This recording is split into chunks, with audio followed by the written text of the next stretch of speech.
بسم اللہ الرحمن الرحیم۔ ایک دفعہ ایک بزرگ آدمی کی آنکھوں کا آپریشن ہوا۔ ڈاکٹر نے احتیاط اور پرہیز بتائے اور ساتھ میں یہ بھی کہا کہ اگلے معائنے تک نماز میں جھکنے سے پرہیز کرے یا پھر اشارے سے نماز پڑھ لے۔ گھر آ جانے کے بعد اس بزرگ نے کھانا پینا کم کر دیا۔ اس کے گھر والوں کو پریشانی ہونے لگی۔ انہوں نے دوبارہ ڈاکٹر سے رجوع کیا تو اس نے کہا کہ ہو سکتا ہے روٹی یا کھانا چباتے وقت آنکھوں میں درد ہوتا ہو، اس لیے اسے نرم چیزیں کھلانے کو کہا۔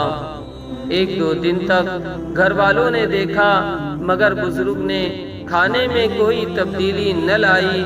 کچھ دنوں بعد انہوں نے بزرگ سے پوچھ لیا کہ آپ کھانا کیوں نہیں کھا رہے؟ ڈاکٹر نے تو سجدہ کرنے سے منع کیا تھا، نہ کہ کھانا کھانے سے۔